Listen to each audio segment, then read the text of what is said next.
Hi, good evening, guys. Audible. Good evening, good evening. Audible, right? So today we'll be taking up the weekly current affairs. I hope everyone is doing well, preparing seriously for the prelims. So audible, audio not clear, video.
Yeah, hello guys. Is the audio clear now?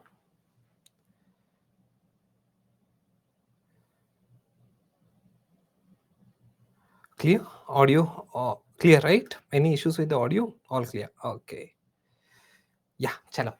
So today we'll be starting at the current affairs, a weekly current affairs topic.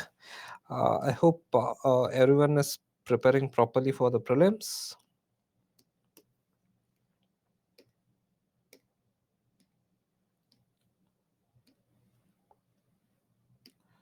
Yeah. So audible, audible, right? No, no, audible. Yeah. Okay, fine. So this prelims test series that's going on, please do attempt the prelims test series, and don't think that you need to read a lot to attempt all these prelims test series. Nothing much to do with your knowledge, but attempt it so that you learn the logic how to eliminate the answers. That's what is required. See here, in prelims examination, to score good marks, it's something like this: 50% comes from your knowledge base and 50% comes from the method of solving in the actual prelims exam. So this method, like the how do we solve each different kind of a question, has a different method. Okay, so that you got to learn it from these test series. So it's okay. Audible, is it audible? Akansha, not audible. Audible, right? Yeah, audible, no, it's audible, right? Yeah. Once again, they're telling it's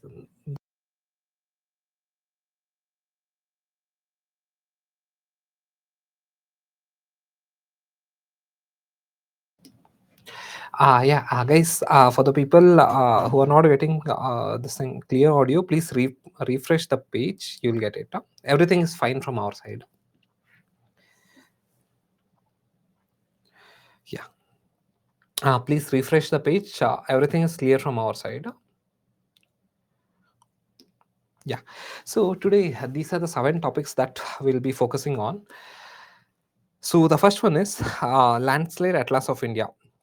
Again, quite important topic from GS mains point of view, or at the same time even in your prelims it's quite important. So mainly deals with your GS3, that is your mains syllabus, mains GS3. Which part? GS3, disaster management. So disaster management, quite important topic here. Landslide. Okay, the questions are getting repeated, so it's important. So this is the thing. So recently ISRO released a landslide atlas for India, and so how does that landslide atlas look? This is the landslide atlas of India. So before taking up this landslide atlas of India, first we'll understand what landslide is. So what is this landslide? So what is this landslide? I think you would have taken up disaster management course or say even geography, right? So what is landslide? So landslide is nothing but a geographical phenomena whereby the soil debris or rock debris. This is your soil debris or rock debris. This one, this image. So when the soil debris or rock debris, when they flew, okay, when they slide down along the slope due to the influence of gravity. See, please focus here. That is landslide is nothing but movement of, okay, or say sliding of, sliding sliding of, okay, soil or rock debris, soil or rock debris. What is soil or rock debris? These kind of, this is one, so this is called a soil or rock debris. It's very loose, okay, soil or rock debris, okay. So due to the influence of, due to the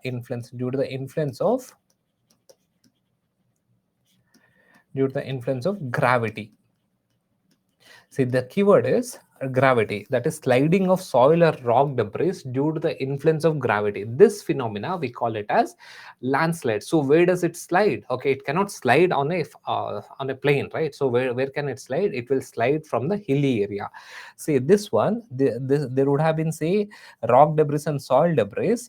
This rock debris and soil debris slided downwards. So this entire phenomena we call it as landslide. It's a simple concept. Landslide is nothing but sliding up of rock debris or soil debris under the influence of gravity. No one will come and push it, but it will automatically come down. The reason is due to gravity. Due to the gravitational pull, the rock debris and soil debris will slide down. This phenomena we call it as landslide.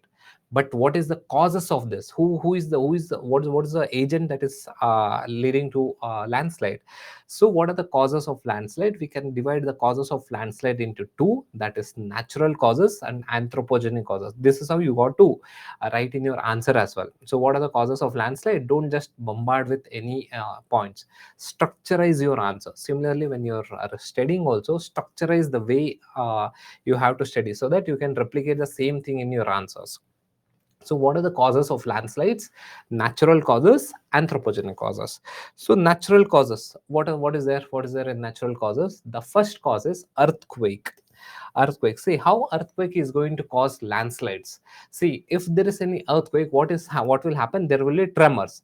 If there is a tremor, what will happen? These kind of rock debris and soil debris will loosen up. If it loosens up, so what will happen? It can easily slide up. Due to the earthquake, this rock debris and soil debris, it shakes and it becomes very loose.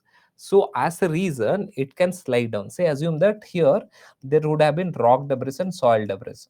So now there is earthquake. So what will happen? There will be tremors or there will be shaking. So when this rock debris and soil debris shake, it earlier it would have got compacted. Now after shaking due to the earthquake, the rock debris and soil debris can easily slide down. Clear? So that is one reason for, that is natural causes is earthquake is one main cause for landslide. Earthquake, this is the main cause. Clear? Next one, excessive rainfall and snowfall. We can club both these, that is excessive rainfall and snowfall. How can we have landslides? Because of rainfall. What will your rainfall do? See, basically your rainfall or say snowfall, what it does is it will lubricate the rock debris and soil debris. Say, assume that this is one rock and this is one rock. Earlier it was sitting like this, it was compacted. When there is a heavy rainfall, the water will come in between these two rocks. So as a reason, the friction will be very less. So the water will lubricate between these two rocks. So one rock will easily slide down. Understood? So these are the causes, that is the natural causes. The first main causes, please remember this, the main cause is earthquake.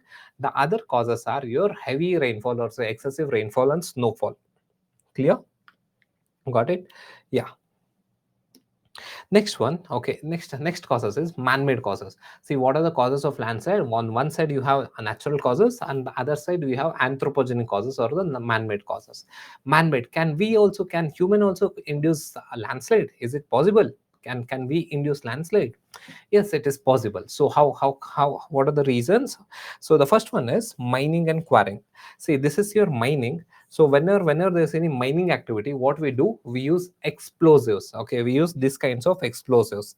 So when we use these kinds of explosive, what will happen? It will lead to tremors. Okay, the land will vibrate a bit. So when the land vibrates, or when there's a tremor in the land, again the same thing happens like what happened in the earthquake.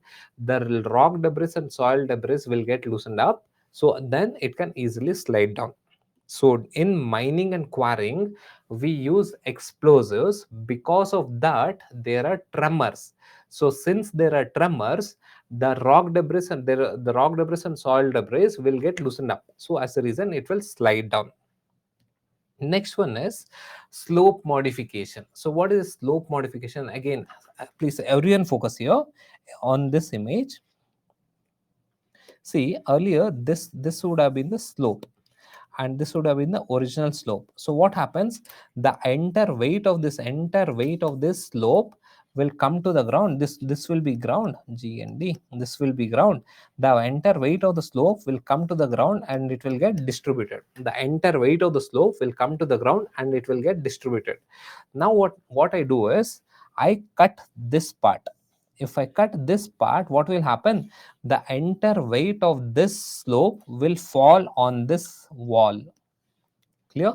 I'll explain it again. See, earlier the slope would have been like this. So what happens?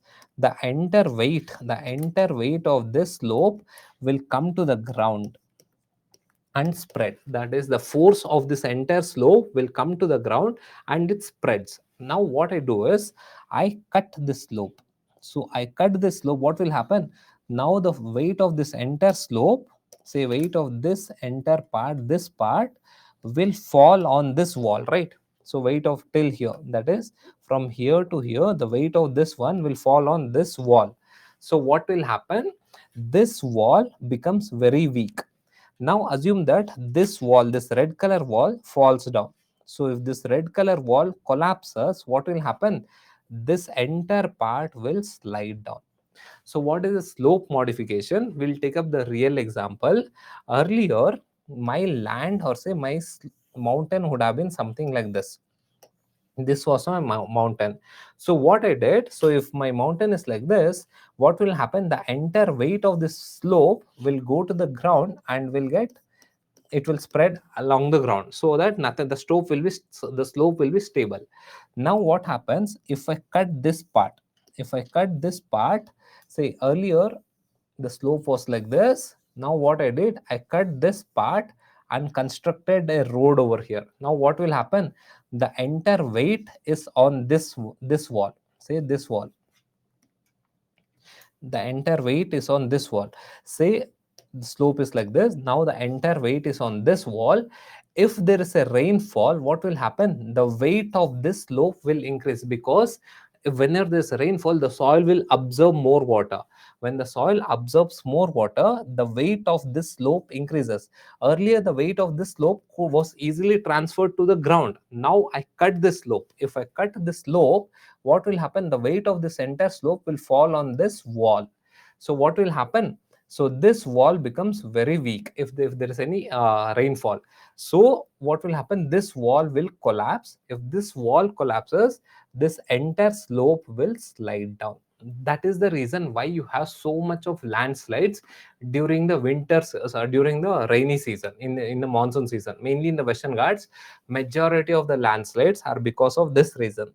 That is slope modification. They modify the slope, but as a reason, this wall becomes very weak. When I modify the slope, the wall becomes very weak. During rainy season, what happens? The soils will absorb more water. As a reason, the weight of the slope increases, so the wall collapses, and then I'll have a landslides. Okay, this is your slope modification. Understood? Yeah. So next one, deforestation. What are the causes? Again, man-made is deforestation. How deforestation is going to cause landslides? See, earlier it was my trees. Earlier it was my trees that was binding up the rock debris and soil debris.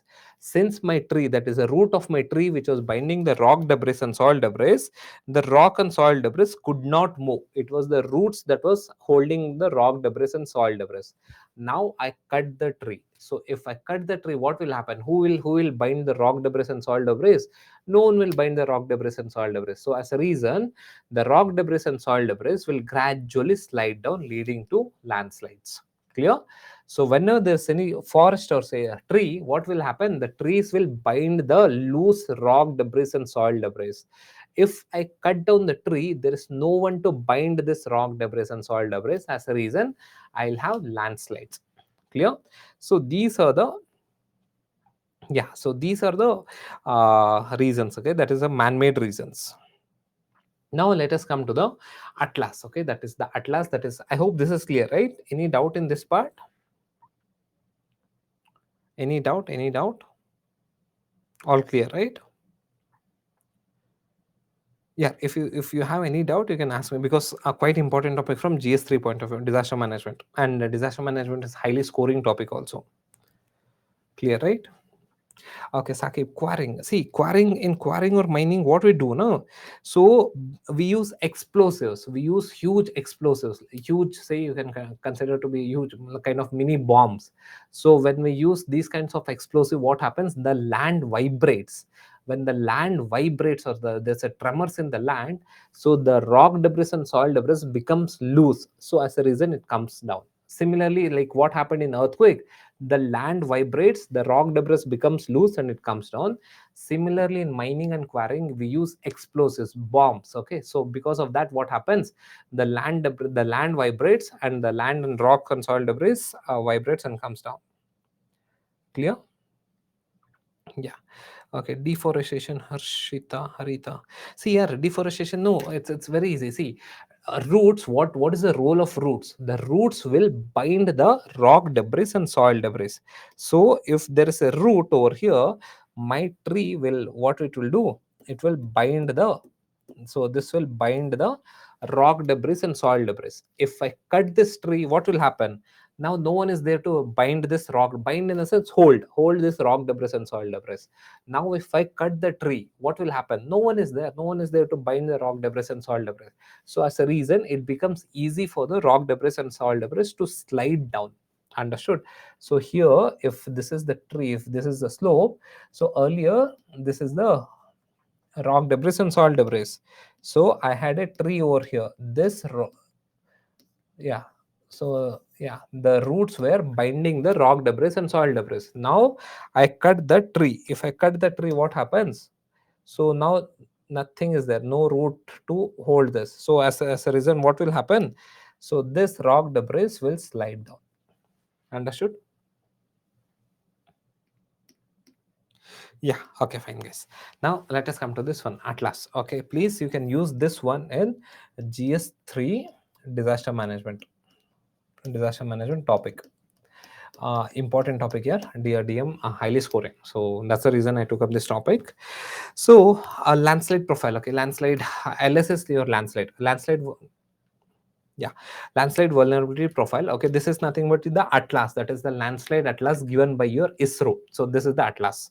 So they have told that wherever you have this yellow mark, that region is prone to landslides. See, landslides, can you find landslides in Ganga plain? Can someone tell me, can you find landslides in Ganga plain? No. Why no? Because it's plain. Yeah, what is the definition of landslides? Landslide definition is it should slide down. So if in a plain area, it should slide down under the influence of gravity. So if this is the region, if I put something over here, it will easily slide down.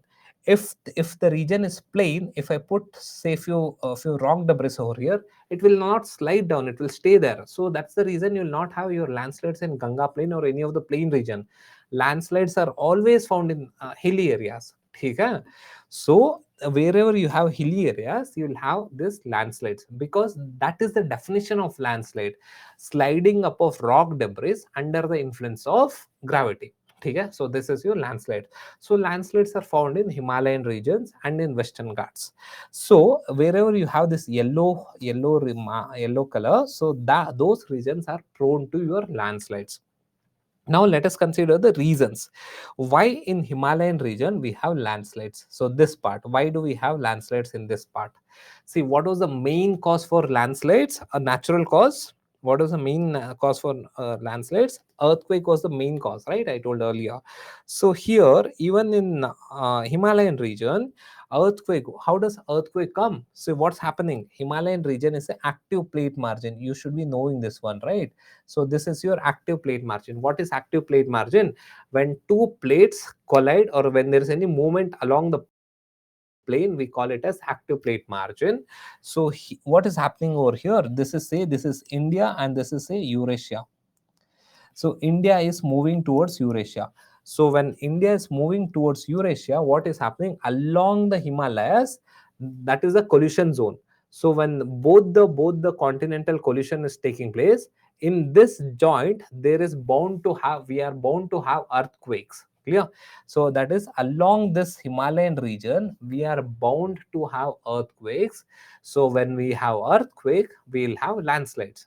When during earthquake, what will happen? There will be tremors. Due to the tremors, the rock and soil debris becomes loose and it can slide down. Clear? So why we have so much of earthquake in this region? Normal active plate margin. So if you don't know active plate margin, please go through it. It's extremely important. Okay? Yeah. Next one.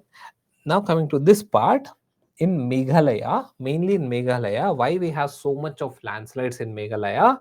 It is because of mining. So in Meghalaya, it's a mineral rich state. So coal, all sorts of minerals are majority minerals are found over here. So in Meghalaya, due to mining, there is huge landslides. In mining, what we do, we use explosives. We cut down the mountains. So as a reason, what will happen?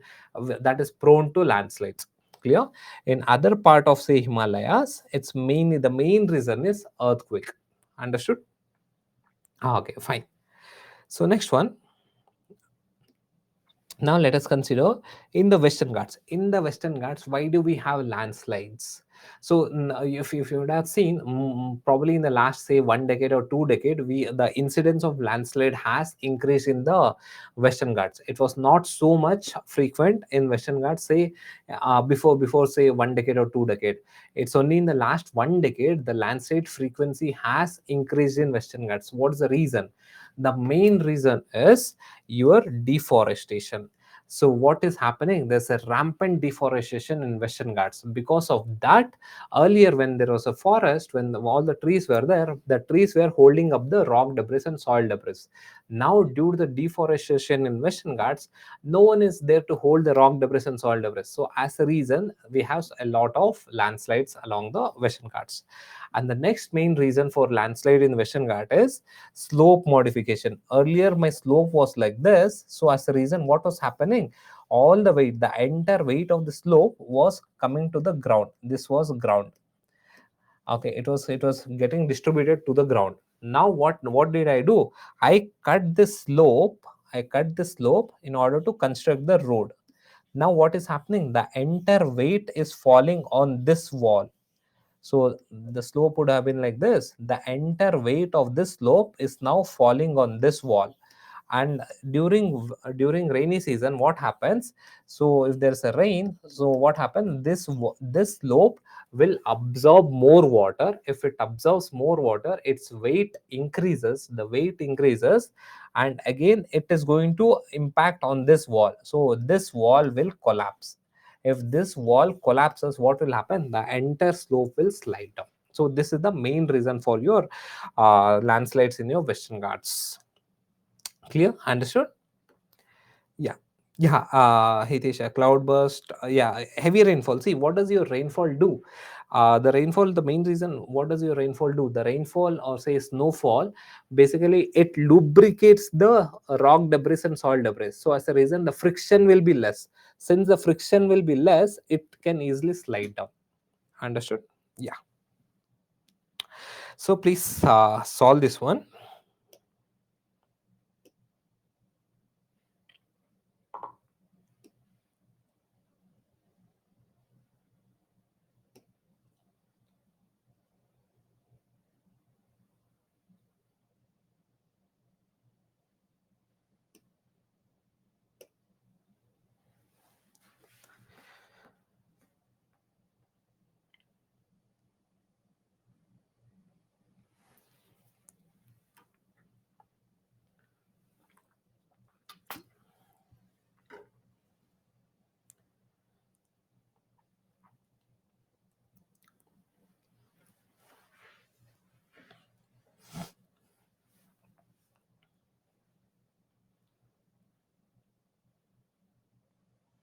Yeah, good.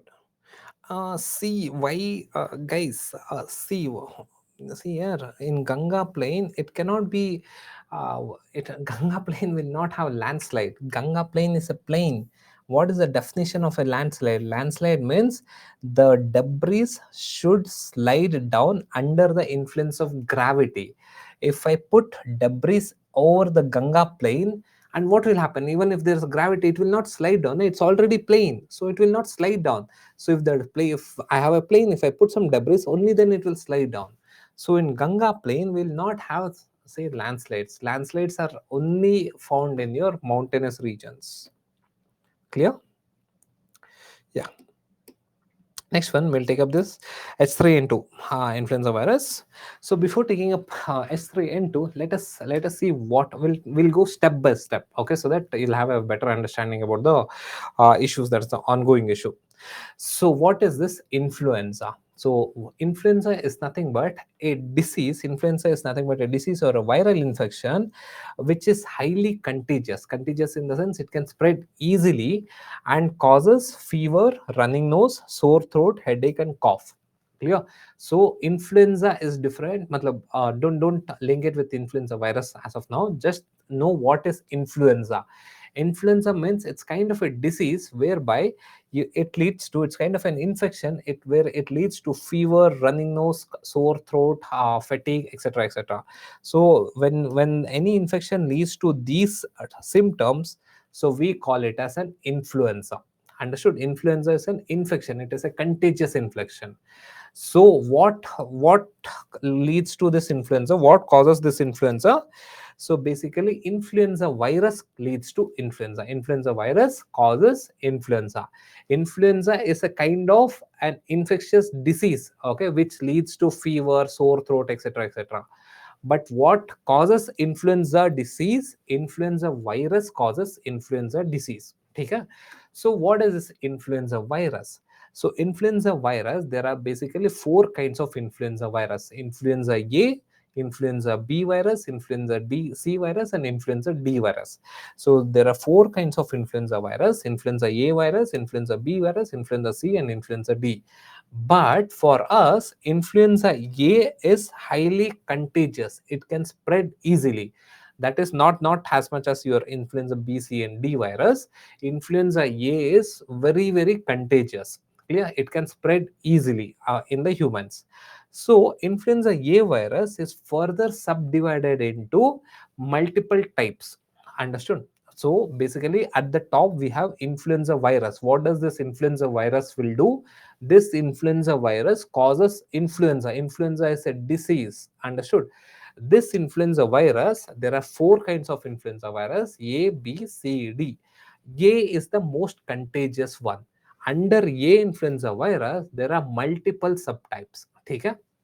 So now let us see. This is your influenza virus, and influenza virus is your RNA virus. Okay, it has, say, 8 strands of RNA. Influenza virus has RNA, and many for the people who are giving this attempt, please focus over here.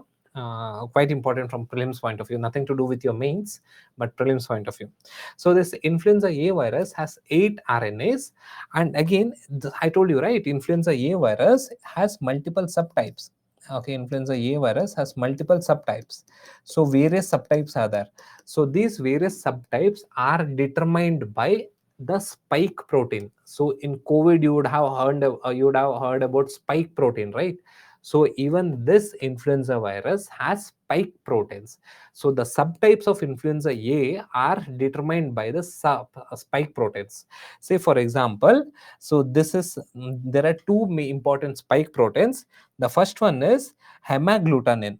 Hemagglutinin spike protein. This is determined by H. So you have this H1N1 virus, H3N2 virus. So this is determined by different kinds of spike protein. So this is hemagglutinin, and this N, whatever N you are seeing here, right? This N is nothing but neuraminidase.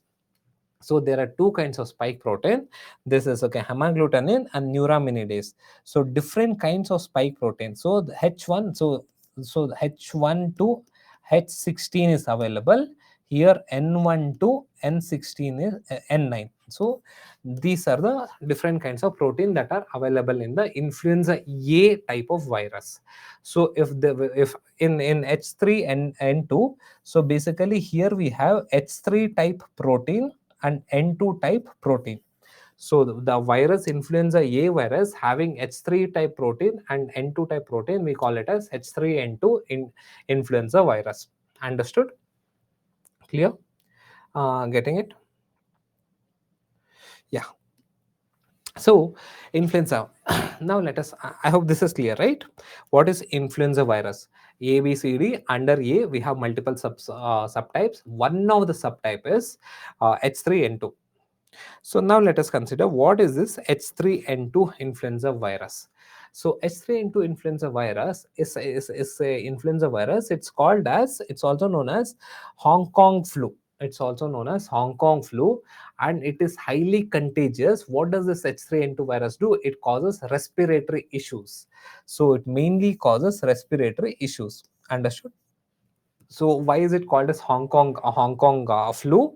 So mainly in 1968, what happened? This influenza, that is okay, H3N2 influenza virus, spread across Hong Kong, started in Hong Kong and spread across the world. And what happened? What was the outcome? Nearly 1 million people died. Okay, that's almost 10 lakh people died. And in US alone, 1 lakh people died because of this virus. It in 1968, it started in Hong Kong. So the same virus, that is okay, H3N2. So that's why government is also quite serious, or say even WHO is also quite serious on this influenza virus. So even you guys, if possible, avoid, okay, if avoid going outside. Well, good for your health also. So what is India doing? So India has considered this H3N2 virus as a seasonal influenza. Seasonal influenza means these kinds of virus are found only spread only in certain season. So H3N2 virus, it's seen that it spreads only during the during the mid winter season. Starts from the mid-winter season, that is from January to March. So as the temperature rises, say post March, as the temperature rises, the influenza virus doesn't multiply, so it subsides. So in the cool environment, the influenza virus multiplies. So as a reason, it's mainly found in Jan to March. Understood? So this is your H3N2 influenza virus. Understood? Got it? Yeah. So next one, how does this virus spread? See, H3N2 influenza virus is like any other influenza virus. It spreads in the same method. So how does it spread? One is through transmission. So that is through transmission. The droplets coming from the mouth and nose, when it goes into the other person, so the other person will also get this influenza virus. Understood? This is one method. And the next method is when the droplet goes and falls on any place, and the other person, when he or she touches that place and again touches has contact to their nose or mouth, the influenza virus spreads. So there are two ways. The normal one, that is droplets from mouth and nose entering into the other person, or say the droplets which falls on any place, and when this place is touched by the other person and it comes in contact with the nose or mouth, again it leads to the spread of influenza virus. So this is how it spreads. So next one, what are the symptoms of this H3N2? See, again, since it belongs to the influenza virus family, influenza virus A family, so it has the same symptoms, whatever the symptoms that is present. Okay, uh, yeah, what are the symptoms that is present for all other influenza disease, influenza or say flu, similarly you'll have the same symptoms. Say you'll have fatigue, you'll have headache, and you'll have runny nose, cough, sore throat, fever, muscle pain, vomiting, or say diarrhea. So these are the symptoms from your S3N2. Again, here not much important from UPSC point of view. Please, what is important from UPSC point of view is this one. Okay, you got to know that it has this spike protein. So okay, this is important, and you should know that uh, Hong Kong flu. Hong Kong flu is nothing but your H3N2 influenza virus. So this is sufficient for your UPSC. And yeah, now let us consider, and again, in your mains this can be they can ask this one. So how influencers are monitored or say monitored. So see, there are influencer surveillance network at the global level and even in the India level. So at the global level, how do we monitor influenza, the spread of influenza virus? So at the global level, the nodal agency is WHO. So what this WHO, what WHO has done is they have installed, okay, they have set up somewhere around 112, okay, that is the labs, okay, the national influenza centers. These are the research or say labs. So somewhere around 112 research labs have been set across 83 countries. This is set by WHO. So what WHO has done is, in order to manage, okay, in order to monitor the spread of influenza, WHO has set up somewhere around 111 lab or say research facility, which is known as WHO National Influenza Center across 83 countries. What this research center will do, they will basically collect the samples of this influenza virus and study it and submit the report to the WHO. So they will study the influenza virus and see what kind of strain it is, whether it's influenza A or influenza B. If it's influenza A, what kind of subtype, okay, everything they will study and submit the report to the WHO. Based on the report will recommend the vaccines. Understood? So this is how things works at the global level or say at the international level. Now let us come to the India level. How do we manage or say how do we monitor influenza spread or say flu spread in India? So in India, the nodal agency is Ministry of Health. Okay, that is the Ministry of Health. So what they do is, Ministry of Health has set up integrated disease surveillance program network. So under this integrated disease surveillance program network, they have multiple research or say labs under ICMR. So under this program, that is integrated disease surveillance program network, there are multiple labs set across India by ICMR. Similarly, what this ICMR labs they will do, they will go collect the samples, they will see what kind of an influenza virus it is and submit the report to the ministry. So this is done at the India level. At the international level, WHO monitors. Understood? Clear? Okay, got it? Any doubt over here?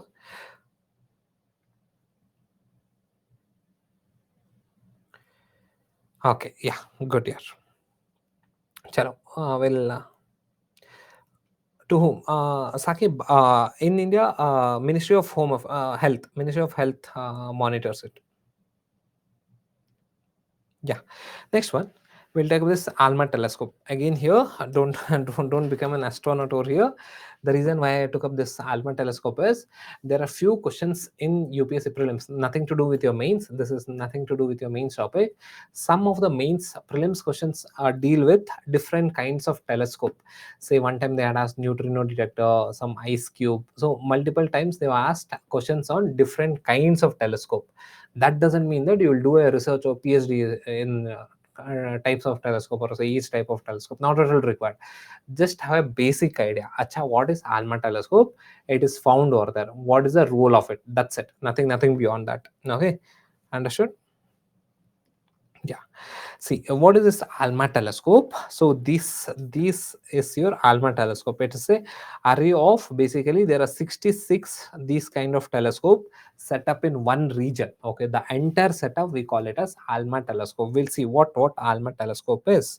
So ALMA telescope is nothing but your Atacama Large Millimeter Submillimeter Array Telescope. Atacama Large Millimeter Submillimeter Array Telescope. So what does this telescope do? So basically this telescope works at sub-millimeter range. This is sub-millimeter range. See, what we are seeing is at the visible range, okay, visible light. So if there's any star or anything, say let us consider the sun. Okay, sun emits radiations from across the spectrum. It starts from say here and it emits till gamma rays also, but we see the color or say the yellow light or say the different colors of sunlight is in this where is this, yeah, this region, that is visible region. Whatever we can see the light through our naked eyes is from visible region. And but whereas this ALMA telescope, this observes the galaxy or observes the space at sub-millimeter range. Understood? This is what you have to remember. So this is the telescope which observes the space at sub-millimeter level. So the normal telescope which you use to see the sun, matlab the normal telescope which you get, okay, which you use to see the moon or etc., that works at visible that is visible light, this frequency. But whereas this ALMA telescope works in the sub-millimeter range.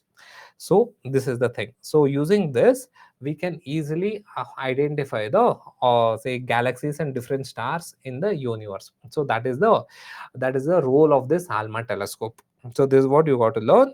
And this ALMA telescope is located in Atacama Desert. So where is Atacama Desert? Atacama Desert is near Chile. So Atacama Desert, so along in the desert, so this ALMA telescope is located. So how many telescopes, these kind of telescopes are there? There are 66 telescopes are there, which is spread in a small region in Atacama Desert. So why have we selected Atacama Desert? So why have we selected Atacama Desert? Why not we put it in USA or say in India? So what is the reason? The reason for selecting Atacama Desert is, firstly, it is at the high altitude. Since it's at the high altitude, the visibility will be good. Okay, it's at a high altitude. The altitude is over 5,000 meters. And next one, the since it's a desert, in desert I will not have moisture. If I don't have moisture, I will not have clouds. So if I don't have clouds, I'll have clear sky. The visibility will be good. Understood? So the reason is, the first reason is desert. In desert, so you yeah, in desert there is no moisture. If there is no moisture, then there is no clouds. If there is no cloud, I'll have clear sky. If I have clear sky, the visibility is very nice. Okay, very good. And at the same time, Atacama Desert is at almost like a higher altitude. Wherever this region, that is the Alma telescope have been placed, this is one part of the Atacama Desert where the altitude is very high, not the entire Atacama Desert. One part of the Atacama Desert has a high land, that is an elevated land. So the altitude is very high. Since the altitude is very high, so we'll get a clear image of the galaxies. Yeah, exactly, Mantesh. Yeah, light pollution, etc. Good, good, good.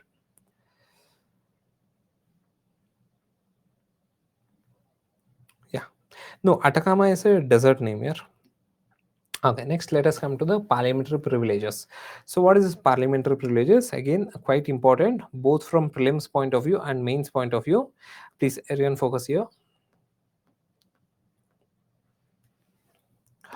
So what is this parliamentary privileges? You would have seen this in news. So recently, parliamentary privileges was in news. So what is this? What is parliamentary privileges? It's a simple term. Okay, so parliamentary privilege. So what is a privilege? Privilege is nothing but something entitlement. Okay, it is an entitlement. Okay, extra. Okay, you're seen apart. Okay, it's one kind of entitlement. What do you mean by parliamentary privileges? See, parliamentary privilege is nothing but a set of laws or rules, okay, which is specially provided to parliament as one unit. So this is parliament as one unit, and the members in the parliament. So these are the members in the parliament. See, please focus here. Parliamentary privileges, there are two things in parliamentary privileges. One, just assume that what is parliamentary privileges, it's kind of a special rights that is given to parliament as one unit and the members of parliament. There are two things. As a parliament we consider as one unit, and as a parliament as one unit, there are some extra rights or say some special rights given to this parliament. And at the same time, the members of the parliament will also get some special rights. So this concept we call it as parliamentary privileges. Understood? Clear, got it? So this is the basic idea regarding parliamentary privileges. We'll go in detail. First, have this basic idea. What is parliamentary privileges? There's some extra privileges, some extra rights given to parliament as whole. So parliament as whole, we consider parliament building as one, or say parliament as one institution. So this parliament institution has some extra rights, and the members inside this parliament institution also has some extra rights than the common citizen. Clear? So this is what you got to understand. Clear? So this is your parliamentary privileges. So what is this parliamentary privileges? Now let us come to things in detail. So parliament privilege is nothing but refers to a privilege or immunity that is the extra privilege. Privilege is nothing but the extra entitlement or the immunity for the institution of the parliament. That is, the parliament as one institution, as well as the individual members of the parliament. Without this rights, okay, without this extra entitlements, they cannot perform properly, or they cannot perform, carry out the constitutional mandate properly. Understood? So there is some extra rights given to the parliament institution, and there's some extra rights given to the member of the parliaments. Why have they given? Why constitution has given them extra right? So that they can perform properly as per the constitutional mandate. Understood? So this is the extra entitlement to the parliament and the parliamentarians. We call it as parliament privilege, parliamentary privilege. Understood? So a parliamentary privilege comes under Article 105. Understood? Parliamentary privilege is given in the Article 105. So what is there in the Article 105? So basically Article 105, if you go into this Article 105, Article 105 clause 1 deals with freedom of expression, freedom of speech. Freedom of speech for whom? Freedom of speech for the members in the parliament. Article 105 clause 1 deals with the freedom of speech for the members in the parliament. Next one, Article 105 clause 2 deals with, that is, no liability, no liability to judiciary. That is, whatever happens in the parliament as an institution, they are not liable to the judiciary. Say for example, member A, one MP voted for something else, he cannot be questioned in the judiciary because of voting in the parliament. Or say parliament is discussing some topic, okay, say H3N2 virus. So say common person cannot go to the court and complain about the judiciary, complain about the parliament to the judiciary. So that is, parliament as a whole is made immune from the judiciary. That is, judiciary cannot intervene what happens inside the parliament. Say if some person is alleging something else. Say for example, recently you would have seen this Rahul Gandhi's speech on Adani. Now Adani cannot go and question in the judiciary saying that Rahul Gandhi is using Adani's name in the parliament, because Article 105 2 protects Rahul Gandhi, or say protects any MP, so they can use it. Understood? So they cannot go and file a defamation case. Clear? So next one is the most important clause you got to understand is 105.3. Article 105.3. So what Article 105.3 says, that the parliamentary privileges needs to be codified as a law. That is, parliamentary privileges should be codified, codified as a law. Clear? So this is the most important thing. Article 105.3 says that parliamentary privileges should be codified as a law. So it means that, but what is happening till now? The parliament hasn't codified anything regarding the parliamentary privileges. So what is parliamentary privileges? So the law says that, that is Article 105.3 says that the parliament should codify the parliamentary privileges as a law. Until then, the parliament themselves will decide what is parliamentary privileges. I'll repeat it. Article 105.3, what does it say? It says that you have to, that is, the parliament should make one law saying that these are the privileges. You have to list down the privileges. Okay, that's what Article 105 tells. 105.3 says. But until you make this list, you can decide, that is, the parliament can decide what is your privilege. Understood? So this is the basic crux of Article 105.3. Okay, understood? So this is the important thing. So what is happening now is the parliament hasn't codified what is parliamentary privileges. So there is no list for what is parliamentary privileges. So currently, what is parliamentary privileges?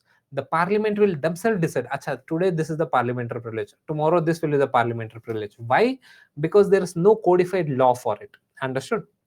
So because of this, there's a lot of misusing of this parliamentary privileges. There is no proper list for parliamentary privileges. Article 1053 says that you should, that is, the parliament should have a proper law listing down the all the parliamentary privileges. Until they make this law, the parliament can themselves say what is a parliamentary privilege and what is not. So as of now, we don't have any list of parliamentary privileges. So because of that, there's a lot of misusing of parliamentary privileges. And what is this parliamentary, what are the types of parliamentary privileges? So basically, parliamentary privileges can be considered in two dimensions. What did I tell you? Parliamentary privileges means some extra entitlement for parliament as one institution and the members of the parliament. Parliamentary privileges has two dimensions. One dimension is extra entitlement for parliament as one institution, and extra entitlement for the member, the MPs. So these are the two dimensions in parliamentary privileges. Let us see the first one, the collective privileges. That is, as a parliament as one institution, what are the privileges? See, you have judiciary as one institution, or say CBI is one institution. Different institutions are there. Similarly, parliament as one institution, they have some extra powers or say extra rights. So what is this extra rights? Let us see. Right of publication of the proceedings. What are the proceedings that is happening? Say today there was a proceeding.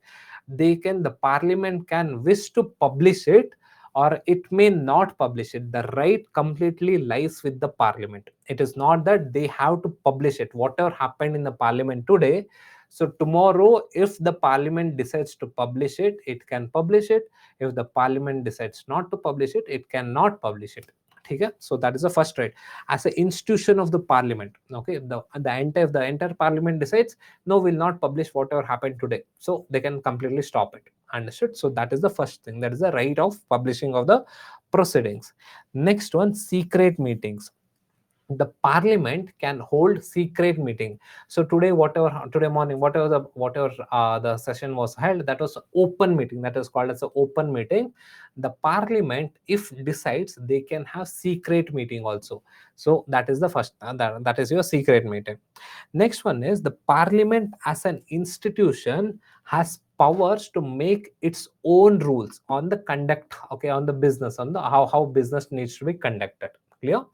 So the parliament under collective procedure, the next one is, parliament has the power to govern themselves. So judiciary will not come and tell you got to do this, or say some other agency will not come and tell you have to start the parliament at 11 o'clock. If the parliament decides that from tomorrow will start at 9 o'clock, the parliament can do it. If the parliament decides from tomorrow will start at say 12 o'clock, they can do it. No one can interfere. The parliament has the powers to make rules for themselves. It is again a collective privilege. Next one is, court cannot investigate in the committee proceedings. See, in parliament you will have so many committees, right? Economic committee, business committee, etc. So whatever is happening in the committee, the court cannot come and investigate, or say they cannot investigate what's happening in the committee. They have complete immunity. So I think it was, if I'm not wrong, I think it was 2007. I think Mr. Chatterjee or some speaker. So what he told to the Supreme Court was that your that is, your jurisdiction ends at the boundary wall of the Parliament. So he directly told to the Supreme Court. So it's like that. So that is the power which Parliament has. So yeah, next one is individual privilege. So this is collective privilege is as a parliament as one institution. Now let us consider the individual privilege. As a member of MP, what is your privilege? What is your extra rights you have? So the first one is 40 days before and 40 days, say assume that the session is say 10 days. Say this hypothetical speaking, that budget session is 10 days. 40 days before the session and 40 days after the session, no one can arrest an MP. No one can arrest this MP on civil cases, not on criminal cases. On civil cases, we cannot arrest one MP 40 days before the session and 40 days after the session. Police cannot arrest an MP. So 40 days before or 40 days after the, this is the extra right privilege. The police will not be following for the same thing with the common man, but if you are a member of parliament, you will get that extra privilege. Next one is freedom of expression. So in the house of the parliament, okay, in the house, okay, in the floor of the parliament, you can speak, okay, there's no curtailing of your freedom of expression. And the same time, whatever you speak, that will not held, that will not be taken, that will not be tried in a court. So say for example, this is one MP, MPA and MPB. Okay, MPB. This member of parliament A told something. So this member of parliament B cannot go to the court saying that this MP told like this. So it cannot go. So this member of parliament in the floor of the house has complete freedom. So they can tell whatever they want, and the judiciary will not intervene. Understood? That is the extra freedom they have. Next one is member of parliament is not accountable for their views or in any, or say voting in any court. Say assume that there's one MP who did not vote in the parliament. So there was a voting session. Assume that there was a voting session. I as a MP, I did not vote. So you cannot go and file a case against me in the court because it is my right in the parliament. Understood? So these are the individual privileges for the parliament. Now that is the parliamentarians. So now coming to, is the parliament, okay, or so, okay, parliament privilege coded, so or say codified? No, it is not. That is the reason why there's a huge misusing of parliamentary privilege. If it is not codified, then what is the power? Okay, then how does parliamentary privileges are derived? The power from the parliamentary privileges are derived. So the power for the parliamentary privileges are derived from, one is constitutional provision. So constitutional provision article 105 says that there should be freedom of expression, freedom of expression. Next one is court, that is they are not liable for the court.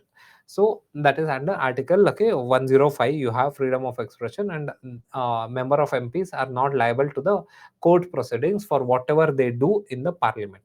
So again, next one is rules of both the houses and parliamentary conventions. So these one are set by the parliament themselves. What does article 105(3) says? So article 105(3) says that parliament should make a law stating the list of parliamentary privileges. As long as they don't make it, they can set up their own privileges. Okay, they can decide their own privileges. Till now parliament hasn't made any law listing the privileges. So what is happening, parliament will decide today, acha, this is our privilege, tomorrow this is our privilege. So parliament is free to make its own privilege as of now. So how does it come? Parliamentary convention, or say rules of houses. So these are the sources through which the privileged powers are derived. Next one, so let us see what is this breach of privilege. What is breach of privilege? So breach of privilege is nothing but whenever the privilege of the parliament or the member of parliament gets violated, or say gets compromised, we call it as a breach of privilege. So whenever, I'll repeat it again, what is breach of privilege? Whenever the parliament as a whole institutions privilege gets compromised, or whenever the member of parliament MP's privilege gets compromised, so then we consider that as a parliamentary breach of privilege.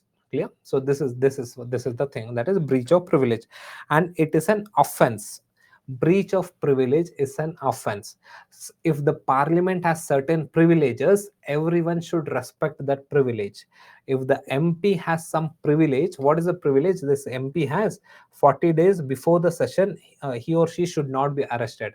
If police comes and arrest this person, this MP, on a civil case, then this, it amounts to breach of privileges. Then the parliament will punish the police. Understood? So this is your breach of privileges. So how does the procedure for breach of privilege, how can any member of parliament use this breach of privilege? So what is the procedure? See, the procedure is very simple. Assume that there's a person A, he or she is a member of a MP, and this is person B. Say if this person B did something, say some speech, and this person A feels that this speech has some issues in the speech. This person A will go and complain to the speaker. This speaker may or may not accept the complaint. If this speaker accepts the complaint, then the complaint will be sent to the house, that is Lok Sabha or Raj Sabha, or the complaint can be sent to the privilege committee. This is privilege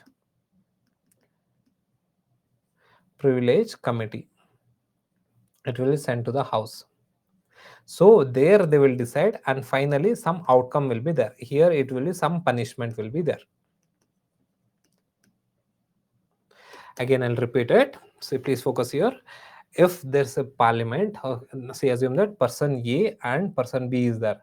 If person B gave some speech, and assume that the person A felt, or say member of that is the MP A felt that there is some issues with the speech, this person A can go and complain to the speaker. Okay, that is speaker or the presiding officer, say in Lok Sabha or Raj Sabha, where he or she will go and complain to the speaker. The speaker has a discretion whether to accept the complaint or reject the complaint.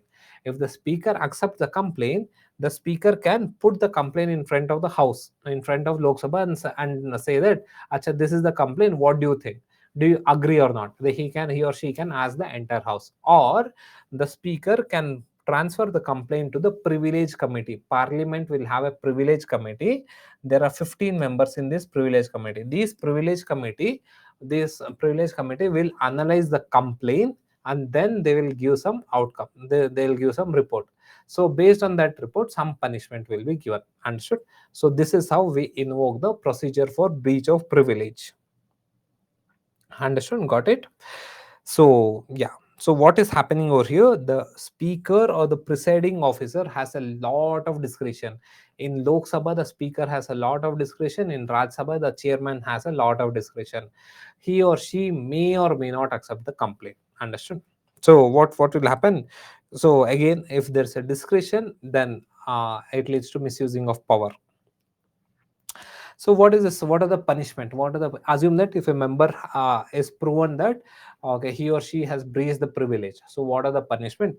The punishment can be as simple as one reprimand. Okay, reprimanding the legislature. Okay, legislator. So just reprimand, or say the reprimand is nothing but scolding. That's it. Nothing major thing. Or say they can suspend the member. So they can suspend a member for 1 day, 2 day, 5 days, 10 days, or say for one entire session, etc. So that the suspension, or say finally the extreme move will be they will expel the member from the house. That is, they will just throw out the member from the house. Clear? So these are the punishments that once they are proven guilty for the breach of privilege. So what are the issues in the parliamentary privilege? So can you tell me what are the issues in the parliamentary privilege? One thing is, it has not been codified. So if it has not been codified, so as of now what the law says is, so article 1053 says that parliament should codify the law, that is codify the what are the parliamentary privileges. As long as they don't codify, the parliament themselves will decide what is a parliamentary privilege and what is not. So as of now we don't have any law. So what is happening? A lot of misusing of the parliamentary privileges. So since they have a lot of discretion to decide what is a parliamentary privilege and what is not a parliamentary privilege, many times they misuse the parliamentary privilege, which leads to compromising the freedom of expression. It compromises the freedom of expression. Many times the parliament has reprimanded the journalist. Okay, if any journalist criticizes the parliament thinks that it's a breach of parliamentary privilege, and they call that editor or the journalist to the parliament house, inside the parliament house, and they ask them to ask apology. Okay, apology to the entire parliament. So again, so what is happening? So again, it will compromise the freedom of speech or freedom of expression. So again, misusing of power. So since there's no proper codification of the parliamentary privileges, again the parliament can decide what is a parliamentary privilege and what is not. This leads to misusing of power by the entire parliament. Next, coming to misusing of the power by the speaker or the speaker or the chairman. So see, if any person has to complain regarding the breach of privilege, whom will they go and complain? They will have to go and complain to the speaker. Now it is the discretion of the speaker whether to accept it or not accept it. If the speaker thinks they will have to accept it, okay, he or she will accept it. If the speaker may not also accept it, so what happens? Usually the speaker is from the ruling party. So if the complaint goes from the opposition party, if the complaint goes from opposition party against the ruling party, majority times the speaker will not accept the privilege, that is breach of privilege motion. If the complaint goes from the ruling party to the speaker easily accepts it. So again, it leads to misusing of the power. So these are the two main issues regarding the parliamentary privileges. Understood? So what is the solution? What should be the solution? The solution is, if we have to become a mature democracy, we should codify. Okay, see, if who is what's a mature democracy where everyone should be treated equally. So we should properly codify. Okay, that is, proper codification is required. That is the way ahead. Codification of parliamentary privileges. Okay, so this is the way ahead. Understood? I hope this is clear. Any doubt in this one?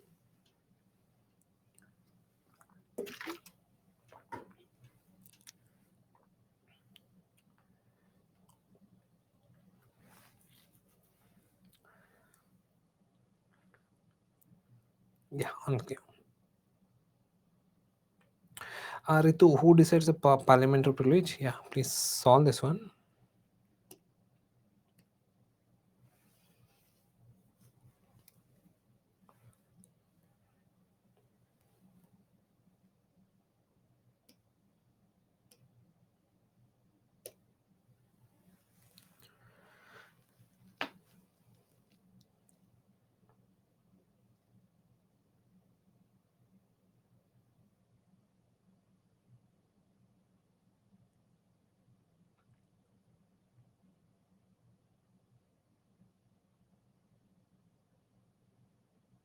Prekshita, reprimand means basically scolding.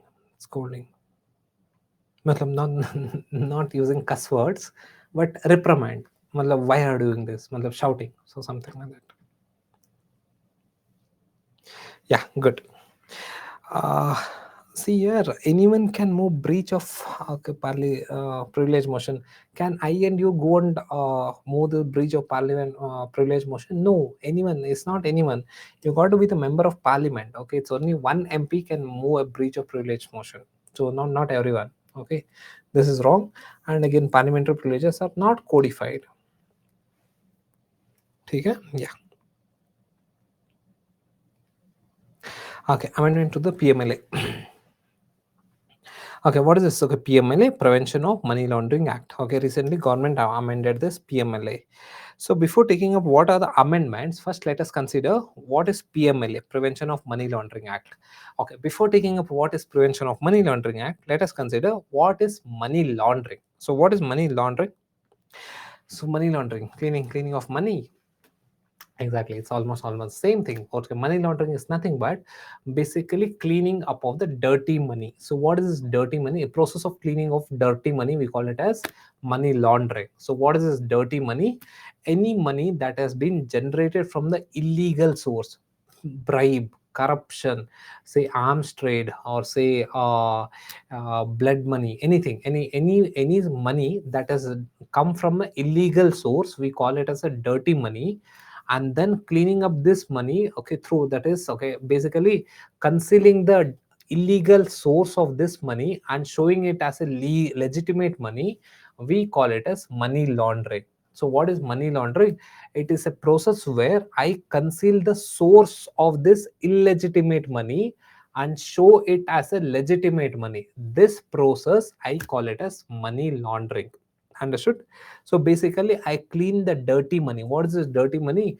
The money that has been originated from illegal sources, corruption, say arms trade, drugs trade, blood money, or all these things. Okay, any money that has originated from illegal source, I call it as dirty money. And when I clean this money, how do I clean this money? Basically, I conceal the source of this money, and show it as a portray it as a money that has come from a legitimate source.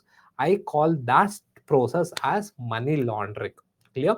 So in India, money laundering are guided by, or say managed by, PMLA Act, that is Prevention of Money Laundering Act 2002. Clear?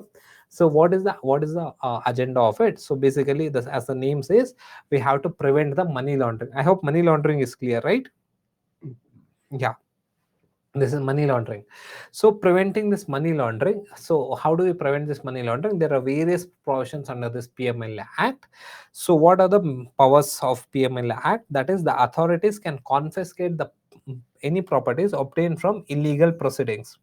Say it can be any illegal proceeding. It can be money, hard cash, gold, biscuits, etc., etc., bullions, etc. The authorities can confiscate it. And any corruption, okay, any complaints from regarding money laundering will be dealt under PMLA. Say this is person A, this is person B. Person A wants to complain about person B against money laundering. So now here CRPC and your IPC will not work. Now you only your PMLA Act. This person B will be booked under PMLA Act because this person B has indulged in money laundering. Understood? So this is the thing. And who is the agency who is going to enforce this PMLA Act? PMLA will be enforced by ED. ED is your Enforcement Directorate. So who is going to implement this PMLA Act? ED, Enforcement Directorate, is the agency that's going to implement your Money Laundering Act, that is PMLA. So now let us see what is there. What is the recent amendments? Till here, any doubt? Confiscate matlab, confiscate, you take it. So yeah, matlab in college they'll confiscate your mobile. Professors will confiscate your mobile, they'll snatch it.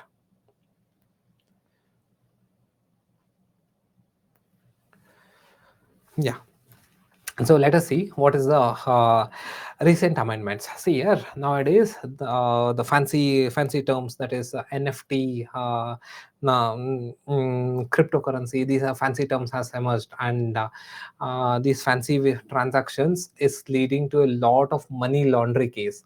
All this NFT, cryptocurrency, since it is not defined by any jurisdiction, or say no government is monitoring, this has become the main source of money laundering in the recent times. In the last, say, 3-4 years, the majority of the money laundering is taking place in cryptocurrency. So how will government monitor it? So as a reason, government has brought cryptocurrency, or say any virtual digital asset. A virtual digital asset, say like cryptocurrency, even NFT, any virtual digital asset, non-fungible token. Okay, NFT is non-fungible token. So any virtual digital asset that is traded will now come under PML Act. Understood? So so what did crypto so what did the amendment tell? So the recent amendment told that basically it increased the scrutiny. So who manages? I think if you are into share market, you will know, right? There will be some middle broker, the middleman. Okay, that is Zerodha, Upstocks. So these are your brokers. Okay, that is this is you. Okay, this is the broker. Say this is Zerodha. This is okay, Bombay Stock Exchange. So this is the thing. Okay, this is how the trade takes place, right? So similarly in cryptocurrency, so you have many brokers, so as a middleman. Say something like CoinSwitch, you would have seen, right? CoinSwitch. So this is you, CoinSwitch. Okay, you trade with the CoinSwitch, and CoinSwitch trades with the, this is your cryptocurrency. Understood? So yeah, so now what PMLA, the amendment in the PMLA has done is, so they have increased the scrutiny for this one, that is the intermediaries. Now I and you cannot easily go and open one account in CoinSwitch and start trading in cryptocurrency. No. Now what they have told is, the CoinSwitch or any of the intermediaries, they have to have a detailed KYC. KYC is know your customers. So if you have to if you have to open an account in Zerodha, in detail you have to give your PAN number, PAN account, Aadhaar, and your bank account. Every details you got to give, but such details were not asked in your cryptocurrency intermediaries. Now PMLA has mandated, the amended laws has mandated that even the middleman who is dealing with cryptocurrency or any virtual digital asset, they should have a detailed KYC norms. So if they have a detailed KYC norms, it becomes very easy to track. Clear? So this is the new amendment. Now the transaction of any cryptocurrency will come under PMLA. Earlier it was not under PMLA, and so now any transaction, yeah, or regarding the cryptocurrency, it will come under PMLA. If there is any suspicion, so the ED, the Enforcement Directorate, can go and verify it. Because why ED? ED is the nodal agency to implement PMLA. Clear? Yeah. So next one. So this is regarding cryptocurrency. Now cryptocurrency is brought under PMLA, Prevention of Money Laundering Act. Now next one is rules for NGOs. Again here, what government did was, they have strengthened or say started scrutinizing the NGOs also in a stringent manner. So one second. See, many times, okay, there are many CBI reports saying that these NGO, the funds from the funds that comes to NGOs are used for money laundering, or say are used in say anti-national activities. So in order to control that, now the new amendment has strengthened the rules for this NGOs. Now earlier, that is NGOs in the sense KYC norms. Earlier, to start to register one NGO, it was a simple process. You just required one basic PAN card, account number, basic details were needed. Now the new amendment says that it has further elaborated the rules that is mandated for NGOs or any trust. Now they have to give the names of senior management, senior management names of senior management, like who will be sitting at the top position of the NGOs, and proper who is the beneficiary, who is the beneficiary,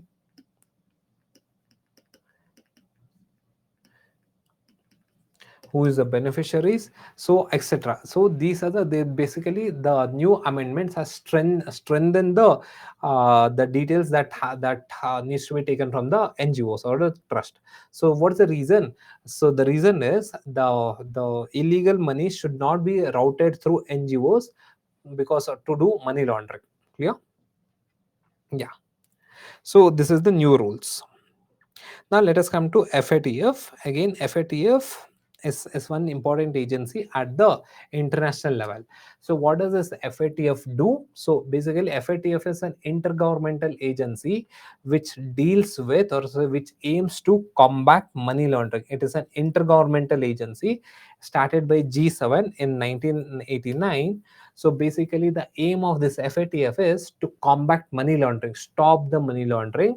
Next one is to stop the terror financing. And the last mandate, this was recently added, that is to combat the financing for weapons of mass destruction. Weapons of mass destruction you can consider to be this nuclear weapons, or say any weapons which has huge impact, weapons of mass destructions.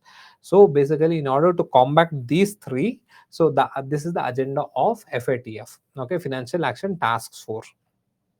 So this Financial Action Task Force, so under Financial Action Task FATF, there are 40 recommendations and 9 special recommendations to every country. So what is this? This is given to every country, that is 40 recommendations and 9 special recommendation. What does this deal with? Basically it deals with to combat, to control money laundering, money laundering and terror financing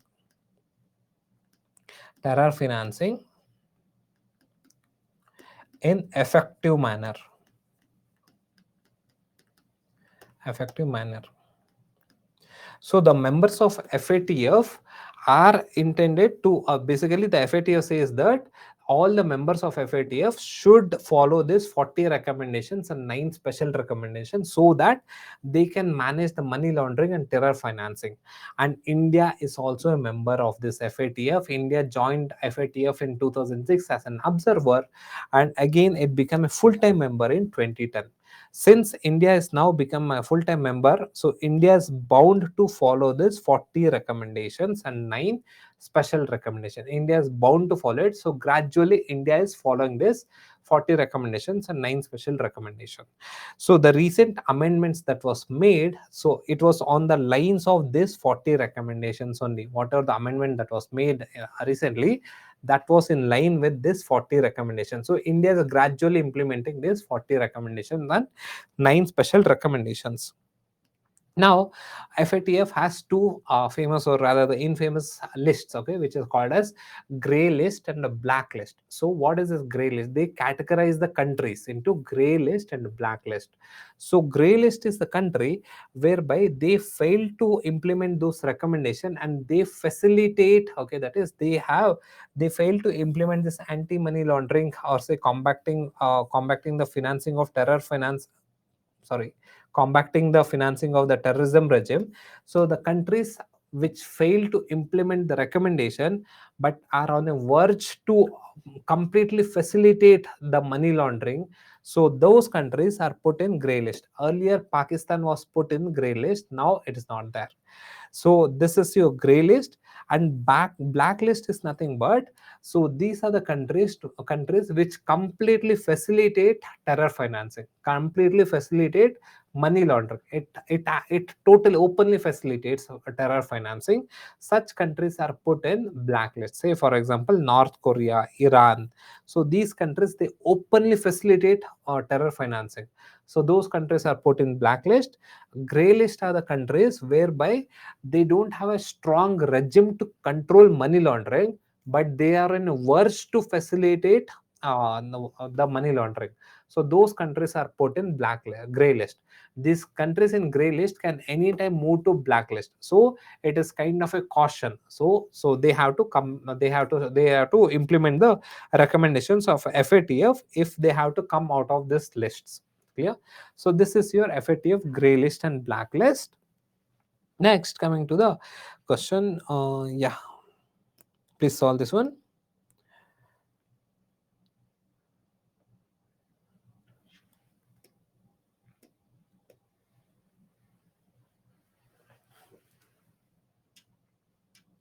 Yes, Saman, Myanmar is also.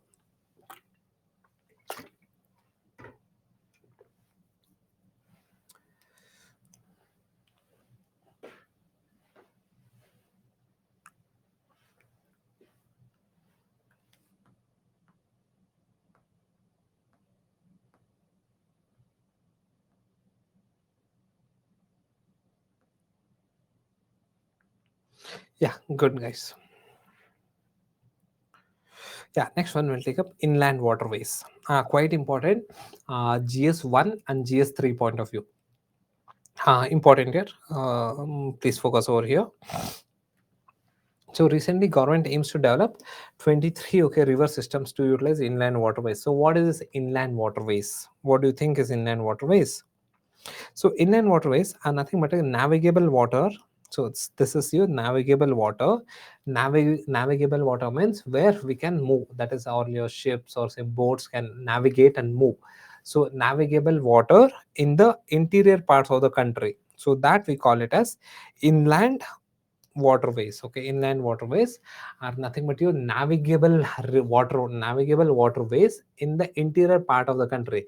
So it can be in your river, it can be in your canal, okay, the artificial man-made canal, or it can be even in your backwaters.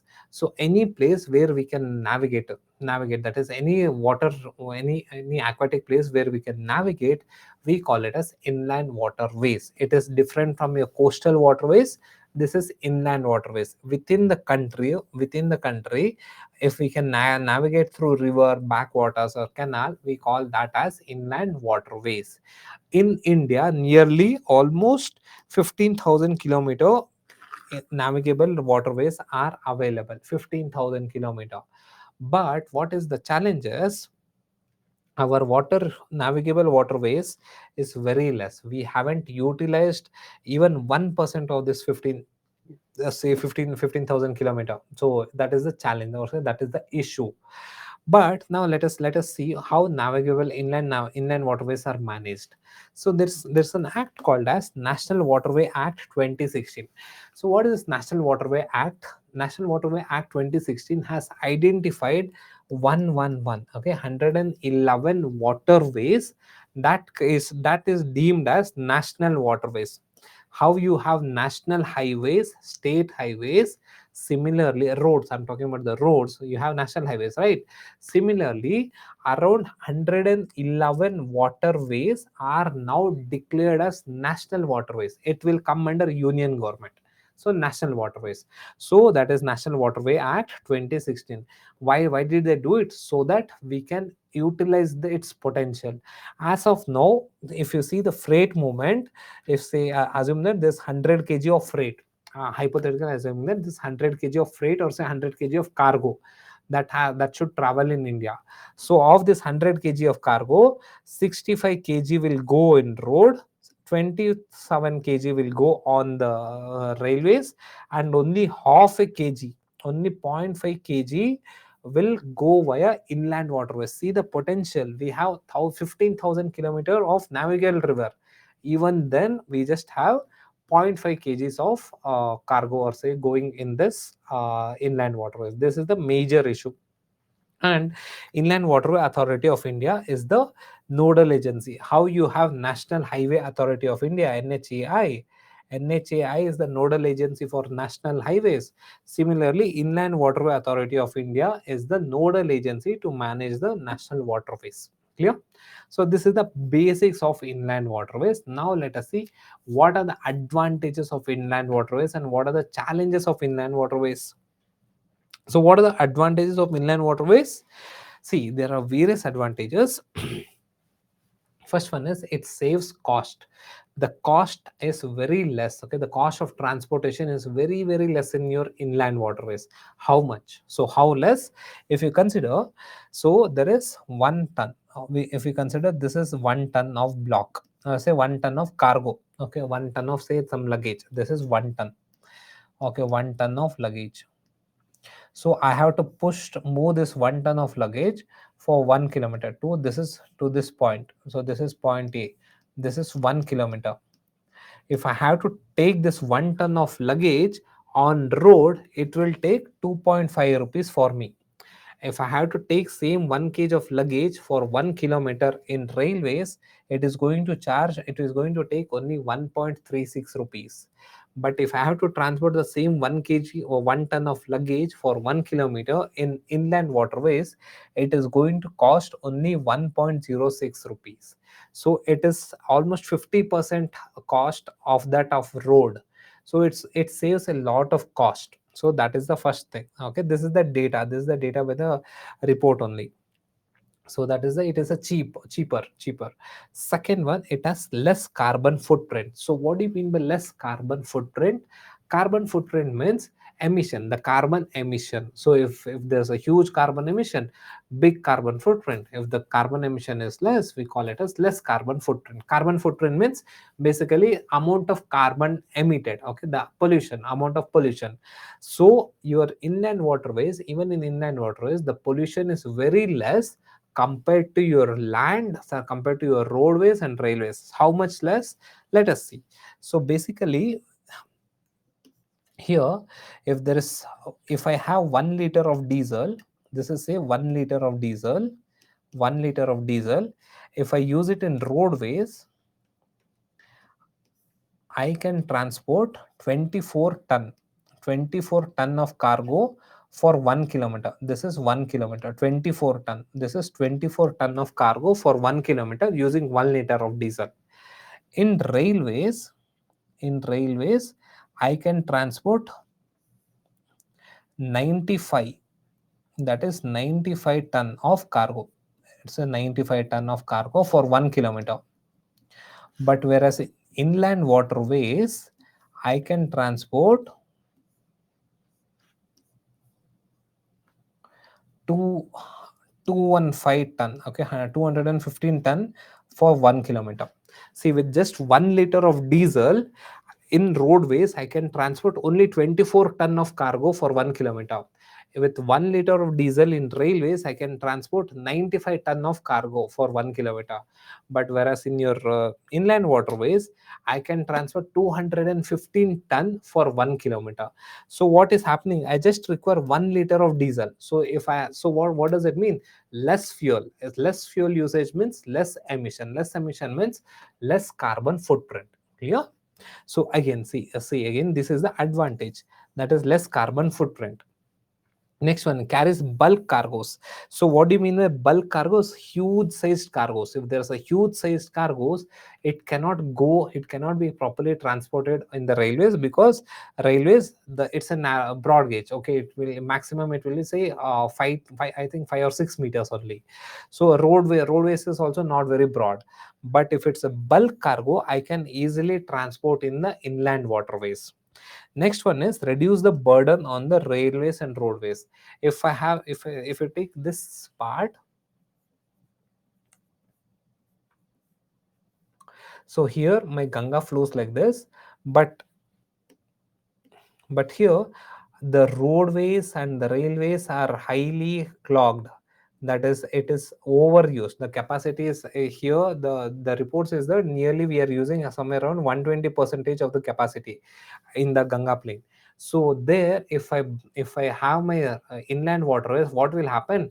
Some of the load from the roadways and railways will shift into inland waterways. So what will happen? The pressure on the roadways and railways will decrease.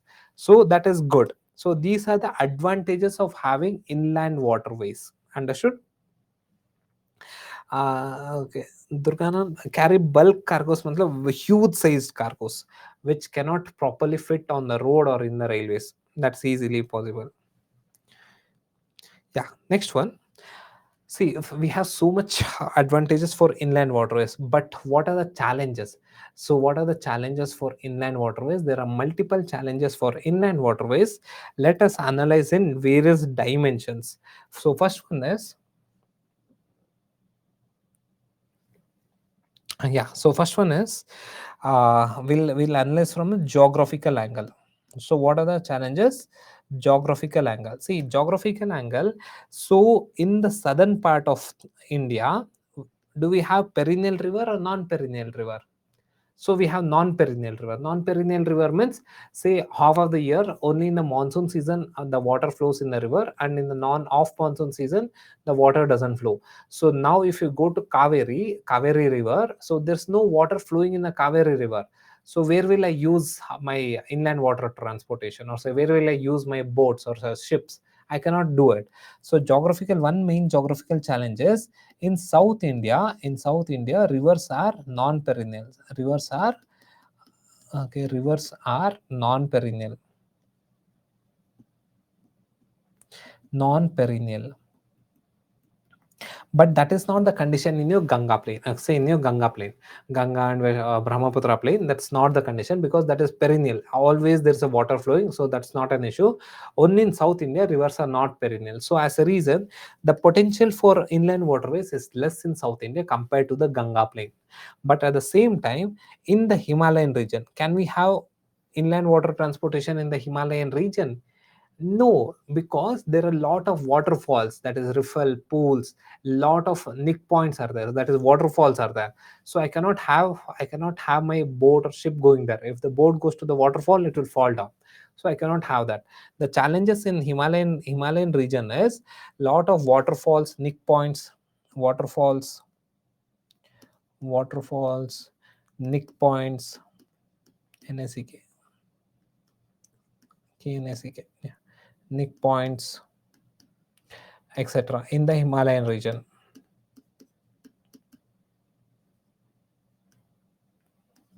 So these are the geographical challenges. Understood? So, but inland waterways is more suitable in your northern plain. Okay, that is your Ganga plain. It's more suitable. Next one, let us take economic challenges. What are the economic challenges? Economic challenges. So economic challenges, infrastructure. Okay, that is poor investment, poor investment, poor investment, poor investment in infrastructure.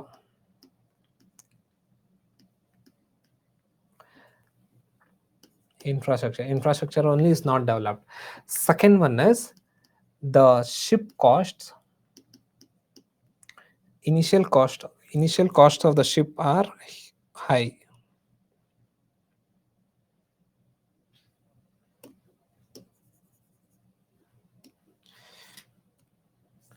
Initial cost is high.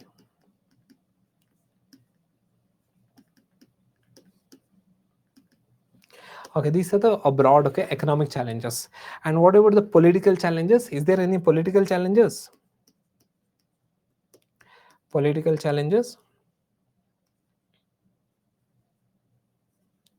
Yeah, first one is, see, what is the political challenges? Political challenges, see, the river passes through various jurisdiction, various states. So since the river passes through various states, again the jurisdiction issues will come up. Who will manage the dam water? See, there is dam constructed across the rivers. So if say if in Kaveri river, if there should be proper inland water transportation, we have to maintain certain level of water flowing in the river. If we don't maintain, then the ships or say boats cannot move. So how can I maintain certain water level in the river? I should open up my dam. So where is the dam? The dam is in Karnataka. If Karnataka doesn't open up the dam, how will my ships flow? So again, it's a political issue. So these are the dam management. One main is dam management. Dam management. Dam management issues. Next one is jurisdiction issues. Jurisdiction. Okay, jurisdiction issues. Jurisdiction issues in the sense taxation, the liquor policies, etc. So even that will lead to the challenges of political challenges. So these are the broad challenges, that is okay, geographical. And again, environmental challenges also. Environment challenges. Environmental challenges. So when we construct ports, along the inland water rivers, okay, when we construct ports in the rivers, that will lead to destroy the ecosystem, destroy the littoral, okay, destroy the river ecosystem. River ecosystem. Clear? River ecosystem. And next one, technological challenges. What is this technological challenges? We should have good night navigation. Night navigation is a major issue. Night navigation infrastructure, okay, infrastructure is missing. Night navigation. So this is the main issue. So these are the major challenges for inland water transportation in India. And so yeah,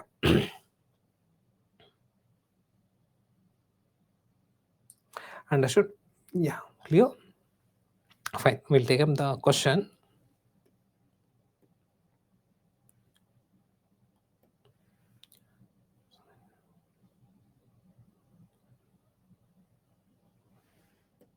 What's the answer? Smart. See, inland shipping, what happens? So this is a river. If this is a river, if the river has to come and park here, say dock here, I have to build the port. Okay, that is riverine ports. We call it as riverine port. So wherever we have riverine port, it is going to encroach the river land. So it will lead to this thing. Damaging the river ecosystem. D, yeah. So see here who has marked A. Okay, why in South India we don't have South India is not a good area to have inland waterways, because we don't have perennial river. It's a non-perennial river. Only during your monsoon season the river has water, or else the river doesn't have water to carry the ship. So that is the thing. It's a seasonal river. Clear? Yeah. Next one, we'll take up this, the last topic. Global Alliance for Big Cat. So what is this global alliance for big cat? This was in news. So international, okay, big cat alliance. So what is this international big cat alliance? Okay, India proposed. So recently India, what India did was India proposed a mega global alliance to safeguard and conserve the seven big cats. Okay, what are the seven big cats which India, see, there are somewhere around 36 to 37 big cats. So of this 36 to 37, India has selected, see, the seven major big cats, and it aims to create one major alliance, like how it did for International Solar Alliance. What is International Solar Alliance? We pulled in the countries to invest in the solar technologies. So similarly, now India wants to start this major global alliance to safeguard this big cats, not all big cats, only the seven big cats. So India has proposed this one global alliance. So what are the big cats that have been selected by India? So one is your lion, tiger, jaguar, cheetah, leopard, snow leopard, and puma. Okay, so these are the seven big cats which India has proposed to conserve across the world. So, like how International Solar Alliance was started, India wants to start on the same lines. That is, okay, Mega Global Alliance to safeguard these seven big cats. So, what is the agenda behind this alliance? See, the agenda is very simple. So, basically, what is the agenda in International Solar Alliance? We should pool the resource, we should have some good technology innovation and spread the same technologies across the country. Similarly, under this global, the proposed global alliance, so what do we do? So the aim is we will have to pool the resource. So what India told was, initial resource we will give. Say India promised that $100 million. India promised $100 million will be given by India. So using this, what we should be doing? So basically, we should learn the conservation and protection mechanism, create awareness regarding this big cat. Okay, these seven big cats. There should be research and development, resource repository, capacity building, and good practices, everything. So basically, under this global alliance, what India wants to do is we should have good ideas regarding protecting these big cats. We should have research and development in protecting these big cats. We should have a repository of what is the best practice in protecting these big cats. Okay, how many big cats? Seven big cats. So why is it so? Why India is so much interested in protecting these big cats? What is so special about these big cats? Why? So these big cats are called as keystone species. Okay, it is kind of your keystone species. Keystone species means it is the most important species in an ecology. If there is one ecosystem, in that ecosystem, it is the most important species. Maybe in the temple. So what is keystone? Maybe in the temple you would have seen this kind of arch, right? This kind of arch. Okay, arch. So near the door you would have seen this kind of arch, right? So the center, this stone, we call it as keystone. This stone we call it as keystone. If I remove this keystone, what will happen? The entire arch will collapse. So this, why is this arch standing? The arch is standing because of this keystone. This we call it as keystone. If I remove this keystone, the arch will collapse. Similarly, this lion, tiger, jaguar, cheetah, these seven big cats are kind of a keystone species in one ecosystem. If I remove this keystone species, or say if I remove this tiger, the entire ecosystem will collapse within few years, or within few years it's going to collapse. How? Say for example, hypothetically speaking, so there is one tiger, and there is, say, this is one tiger, and there is, say, five deers, and say hypothetical, again this is for your example only, and there is 10 plants. This is 10 plants. So if I remove this tiger, what will happen? So no one will be there to eat the deer. So what will happen? The deer's population will increase. So when the deer's population will increase, it is going to eat away all the plants. So what will happen if it eats away all the plants? Eventually the plant will die, and eventually the deer will also die. So over a period of time, the entire ecosystem will collapse. So it is just because of the tiger the tiger is eating the deer and the deer is eating the plant, so a proper harmony is maintained in the ecology. So if I remove any one of these keystone species, the ecosystem will collapse. So why government or say India is focusing on these seven big cats is these big cats are your keystone species. If I remove the species, the ecosystem will collapse. Understood? So that is the reason. Clear? Any doubt over here? Yeah. Okay. So yeah, next one is Puma. Okay, so these are the seven okay, big cats. So this is the agenda. This is the agenda behind having this program. Next one. So under this alliance, what government okay, what India intends is the structure of this alliance. So for international solar alliance, there's a different structure. Similarly, the government has proposed this structure for the new alliance, that is a global alliance. So there will be a council. Okay, there will be a council. This will be kind of a decision, the important decision making body, and then there will be a general assembly, and secretariat will be given. So who will be the members of this proposed alliance? The alliance has not come into place, it is just proposed by India. Who will be the members? The membership as of now is open to this 97 range countries of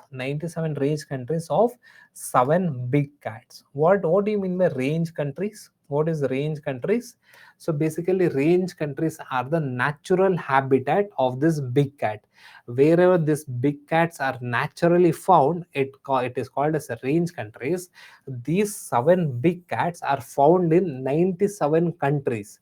So those, the membership as of now, the membership is open to these 97 countries. Clear? Till here, any doubt? Please repeat once again. What JB? What's the doubt? Okay, so this is 97 countries. Next one. Okay, so next let us see what are the big cats that are found in India. So basically, the out of seven big cats, five big cats are found in India. That is your lion, tiger, leopard, snow leopard, and cheetah. Cheetah was recently brought into India. So these are the basically these are the five big cats that is found in India. Understood. So what is range countries? Okay, see, range countries means any country where these seven big cats are naturally found. So that is your range countries. A range country means, say in India, lion is naturally found. So it is a range country. Understood. So range countries, wherever these seven big cats are naturally found, we call it as a range country. Organization structure, see, organization structure, basically India has proposed that the organization structure for the alliance, at top we will have council, and next one we'll have general assembly, and we'll have a secretariat. So secretariat is nothing but basically a group of personnel who will be working or say implementing the rules that is given by council or general assembly. That is your council, secretariat. Understood? Yeah, we'll take up this question. Please solve this one.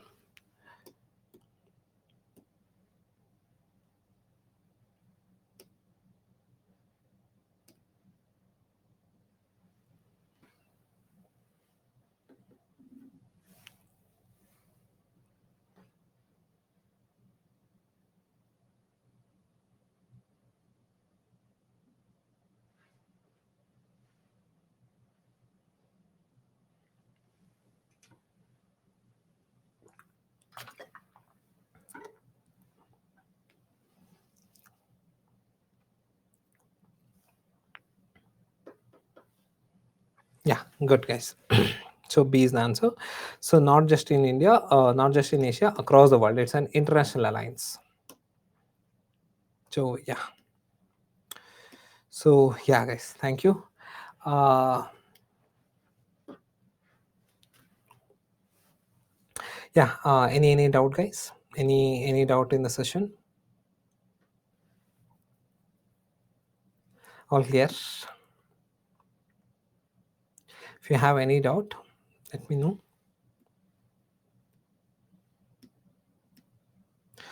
Any doubt in any of this topic?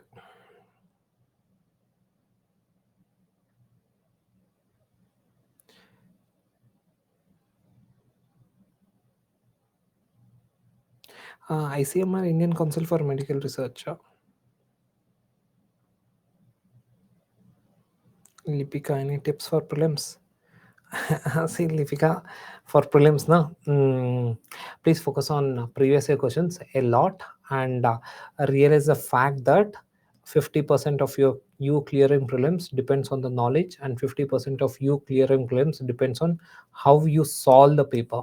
Okay, that is, solving different questions has different techniques. If you don't learn that one, it becomes difficult. How can you learn this? It comes through solving previous year questions.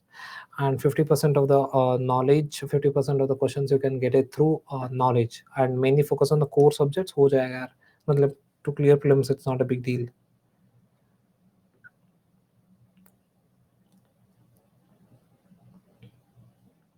Okay, inland waterway. Okay, Sai Kiran. Okay, inland waterways. Okay,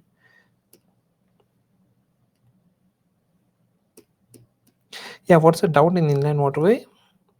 Okay, inland waterway, basically inland waterway, I'll just give a gist of it. Inland waterway is nothing but a navigable channel that is found within the country. Okay, within the land. Okay, say your river, your canal, backwaters. So these are the navigable channel where the ships or say any of the boats can move. That we call it as inland waterways. In India, India has somewhere around 15,000 kilometer of navigable channel, but the issue is we haven't utilized it to the potential. So if you see here, our inland usage is just 0.5 percentage of the freight. If there's 100 kg of freight, okay, 100 kg of cargo, only half a kg of cargo travels in our inland waterways. That's a huge, okay, wasting of the resources. The advantages of inland waterways is it saves cost, and again it is like eco-friendly. At the same time, okay, the bulk luggages or the bulk cargos can be transported easily, and reduces the burden on the roadways and railways. See, assume that, say if you take this is the roadways, and this is railways, and parallelly to this, if I construct one inland waterways, what will happen? The cargoes of road and railways, some of the cargoes of road and railways will get shifted to inland waterways. So as a reason, what happens? The burden on the pressure on the road and railways reduces. Again, challenges of inland waterways. Think from geographical angle. In geographical angle, in South India, we don't have perennial rivers. So as a reason, during the off monsoon season, so there's no adequate water in the river for the ships to go. So that is one challenge. In the Himalayan region, we have nick points, waterfalls, etc. So as a reason, there also we cannot implement inland waterways. So the most appropriate space for implementing inland waterways is Ganga Plain. Again, economic challenges. Again, we have poor investment. Okay, poor investment into inland waterways, because the it's kind of a costly affair to construct a port, to construct a riverine port. It's a costly affair. So that is one economic challenge. And again, political challenges. Dam management. See here, in order to maintain the river water level of river water, the dam should be properly opened or managed, but the dam management is with different states. Say if Karnataka doesn't open the dam, okay, doesn't leave the water, okay, into the Kaveri, so how can the ships move in Tamil Nadu? So that cannot happen. So again, these are a political challenge. Environmental challenge. Wherever I build one riverine port, we are bound to have environmental challenge, because we have to encroach the river area. Some oils will leak from the ship, etc. So it is going to bound to have some environmental challenges. Next, technological challenges. Having this night navigation infrastructure is difficult. It's very costly affair. It requires a lot of technology. Again, that's one technological challenges. Clear? Why are MPs not arrested? Okay, yeah, that's the rule, Amit. Okay, 40 days before and 40 days after. 40 days before and 40 days after, they are not arrested because they have to get that freedom. So if now the session is going on, assume that some police goes and arrests the MP, that MP cannot speak in the parliament, so they'll not have that freedom. यार Gopal, this year prelims with क्या subject कुछ tough नहीं है गोपाल, मतलब yeah, prelims na, don't think that it's tough here. Focus on the core subject and know how to solve the different questions, have the proper logics and tricks to solve the other questions, हो जाएगा. No, not a difficult thing. How to correct cover current affairs for 2023. Please go from the backwards. If you see, analyze any current affairs paper, any year paper, majority of your current affairs questions are from post budget period. Post budget, if there is 10 current affairs question, at least 5 current affairs question will be from post budget period, from February 1st onwards. So first focus on this period.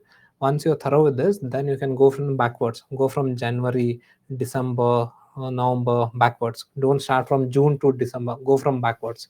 So what happens if you go in the backwards? So the say you would have Russia Ukraine war in June. July also will have same thing. Maybe in December some concrete thing happened in December. So here you'll read that one. So rather than going from starting from the beginning, go in the backwards. ठीक है. Okay, Hong Kong flu, Prachi, Hong Kong flu. Basically, this virus H3N2, we call it as Hong Kong flu. So Hong Kong flu occurred in 1968. Okay, due to this virus, yeah, due to this virus, we had Hong Kong. This virus started in 1968 in Hong Kong. So that led to a massive epidemic, costing somewhere around 10 lakh people, 10 lakh people death. NFT Pavitra, non-fungible token here.